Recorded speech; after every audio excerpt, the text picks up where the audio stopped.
সুপ্রভাত আমার প্রিয় বন্ধুরা, কেমন আছো তোমরা সবাই? আশা করছি যে যেখানে আছো ভালো আছো, সুস্থ আছো। তো ভগবানের ইচ্ছায় এবং তোমাদের ভালোবাসায় আমরাও কিন্তু খুব ভালো আছি। তো এই যে দেখো, রবিবারে যে সমস্ত জিনিস আনা হয় সপ্তাহের বাজার, সেগুলো কিন্তু আমি জায়গা মতো রেখে দিচ্ছি। আজকে শুধু সবজি বাজারটাই করেছিল। এখানে আছে হচ্ছে পাস্তা, আদা, রসুন, পেঁয়াজ, কাঁচা লঙ্কা, টমেটো, এইসব আর কি। তো সমস্ত কিছু কিন্তু আমি জায়গা মতো রেখে দিচ্ছি, তারপরে হচ্ছে রান্নার দিকে যাব। তো আজকে হচ্ছে রবিবার কিন্তু আমি তোমাদের সাথে ভিডিওটা শেয়ার করছি। তো আমি টুম্পা, পুরুলিয়া জেলা থেকে ভিডিও শেয়ার করি, তোমরা তো জানো। আর যারা জানো না, নতুন বন্ধুরা, তাদেরকে বলে দিলাম। তো আশা করছি তোমাদের ভিডিওটা ভালো লাগবে, শেষ পর্যন্ত দেখার অনুরোধ রইল। তারপর দেখো, যেহেতু আজকে রবিবার, তার জন্য কিন্তু এনেছিল হচ্ছে মাটনটা আমি রান্না করে নেব, আর সেটা তোমাদের সাথে আমি শেয়ার করব। তো আমি চেষ্টা করি ভিডিও দেওয়ার প্রতিদিন, কিন্তু হয়ে ওঠে না, জানো তো, কিছু না কিছু প্রবলেম হয়েই যায়, সেই জন্য। তো আজকের ভিডিওটা তোমাদের সাথে শেয়ার করছি আমি।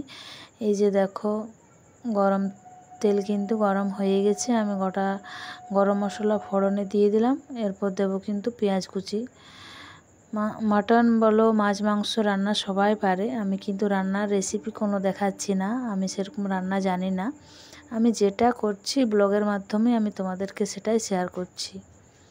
তোমরা কেউ ভেবো না যে আমি তোমাদেরকে রান্নার রেসিপি দেখাচ্ছি, আমি নিজেই কিন্তু রান্না জানি না, জানো তো। এদিকে দেখো, আমি পেঁয়াজ কুচি দিয়ে দিলাম, আর দিলাম হচ্ছে আদা রসুন বাটা। আমি আজকে রান্নাটা কিন্তু আমার মা যেরকমভাবে করতো বা এখনও করে, সেরকমভাবে আমি তোমাদের সাথে সেটা শেয়ার করছি। আমার মা আগে পেঁয়াজ কুচিগুলো ভেজে, তারপর আদা রসুন বাটাটা ভেজে মাংসটা পুরো কষে নিত, তারপর মশলা দিয়ে ঢেকে সেদ্ধ করে তারপর একটু উষ্ণ গরম জল দিত। সেই রান্নার যে টেস্ট, খুব ভালো হতো, জানো তো। আর খাসির মাংসর ক্ষেত্রে কিন্তু একটু কম তেল মশলা দিলে খেতে স্বাদ হয়, দেখতে যেমনই হোক না কেন। কারণ বেশি তেল মশলা দিয়ে রিচ রান্না করলে ভাত কিন্তু খাওয়া যায় না, মুখটা মেরে দেয়। এদিকে দেখো, রান্নার ফাঁকে আমি এসে দেখি আমাদের গনুবাবু মুখ ফোলাচ্ছে আমাকে দেখে, তাই ওকে একটু আদর করে নিলাম। আর আমাদের গনুকে তোমাদের কেমন লাগে অবশ্যই কিন্তু কমেন্ট করে জানিও। আর আমার বন্ধুদের কাছে আমার একটাই রিকোয়েস্ট, তোমরা কে কোথা থেকে আমার ভিডিওটা দেখছো সেটাও কিন্তু জানিও। আর এই যে দেখো, পুরো মাংসটা কিন্তু আমার কষানো হয়ে গেছে একদম খুব ভালো করে। এরপর দিয়ে দেবো হচ্ছে আমি একটু উষ্ণ গরম জল, কারণ খাসির মাংসর ক্ষেত্রে কিন্তু একটু উষ্ণ গরম জল দিলে খুব নরম হয় মাংসটা এবং তাড়াতাড়ি সেদ্ধ হয়ে যায়। তো জানো তো বন্ধুরা, আমি রান্না করিনি বললেই হয়, কিন্তু আমি এই প্রথম রান্না করছি। আমি তোমাদেরকে আগের ভিডিওতেও শেয়ার করেছি। আমার ভিডিওর মাধ্যমে যদি কোথাও ভুল হয়, অবশ্যই তোমরা আমাকে ছোট বোন, দিদি হিসেবে ক্ষমা করে দিও। আর যদি কোথাও ভালো লাগে অবশ্যই একটা লাইক কমেন্ট করে দিও। তো দেখো, এখানে একটু আমি আমার শাশুড়ি মার জন্য একটু ভাজা তুলে রেখেছিলাম, উনি ভাজা খেতে ভালোবাসেন, তাই। এদিকে রান্নার ফাঁকে একটু তোমাদের সাথে রুমটা শেয়ার করে নিলাম। তো দেখো, এখানে মাংসটা হয়ে গেছে, আমি ঢেলে রেখে নিচ্ছি। তো আজকে রবিবার একটু দেরি হয়ে, জানো তো, খাওয়া দাওয়া করতে। তো দেখো, আমরা সবাই কিন্তু একসাথে খেতে বসে যাব। অন্যদিন আমি ওদের পরেই খাই, ওদের সবার খাওয়া হয়েছে তারপর। তো আমার তো এখন ছোট ফ্যামিলি, আমরা 4 জন, আর যেহেতু মা আছেন, মায়ের কিন্তু খাওয়া হয়ে গেছে আগেই। তো দেখো, আমাদের 4 জনের খাবারটা বেড়ে নিচ্ছি আমরা। তো ওই যে একটু কুঁদরি এনেছিল, সেটাই ভেজেছি একটু আমাদের মতো করে, আর ওই মাটন করেছি।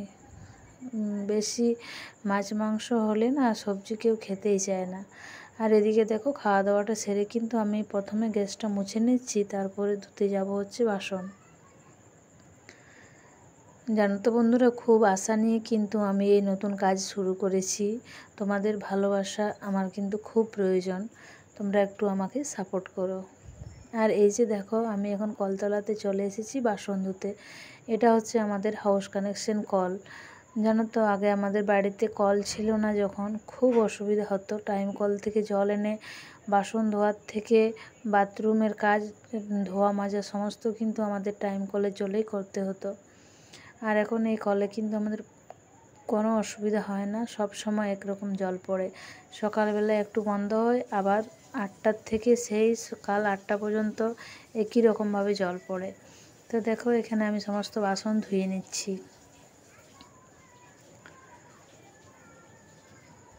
আর এই যে দেখো এই জামবাটিটা আমি সেদিনকে মাথার চুল দিয়ে কিনেছি, সেটাই তোমাদের সাথে একটু শেয়ার করলাম।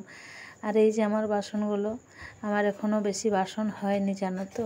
এই 1 বছর হয়েছে আমি নতুন সংসার পেতেছি।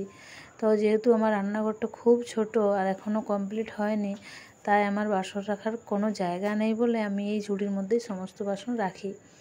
তো ছোট ছোট বাসনগুলো, বাটি প্লেটগুলো আমি ওই বালতির মধ্যে রেখে দিলাম, আর থালা জামগুলো ওই ঝুড়ির মধ্যে। তারপর দেখো এখানে বিকেল 5টা হয়ে গেছে। 5টার সময় আমি আবার এলাম তোমাদের কাছে, রুটি বানাচ্ছি।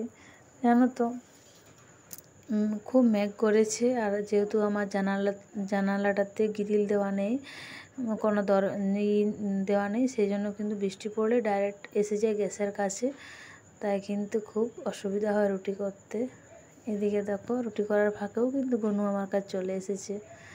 তো এই যে দেখো রুটি করার পর 5:30 6টা বেজে গেছে, আমি একটু লিকার চা বানিয়ে নেব আমাদের 3 জনের জন্য। যেহেতু মা আছে, মা কিন্তু বিকালবেলায় চা খেতে খুব ভালোবাসে। আমি একা থাকলে কিন্তু বিকালবেলায় চা খায় না, বিকাল সকাল আমি এখন চা খায় না। যদি কেউ থাকে একসাথে খায় তাহলে কিন্তু একটু খায়। এদিকে দেখো মা বাটিতে চা খায় বলে মায়ের জন্য আমি বাটিতে চাটা বেড়ে নিলাম, আর আমাদের দুজনের জন্য বড় কাপ ছোট কাপে। তো এদিকে দেখো আমি আমার হাজব্যান্ডকে চাটা দিয়ে মাকে চাটা দিয়ে নিচ্ছি। তো আজকের ভিডিওটা আর বেশি বড় করছি না, এই পর্যন্তই। তোমরা সবাই ভালো থেকো, সুস্থ থেকো।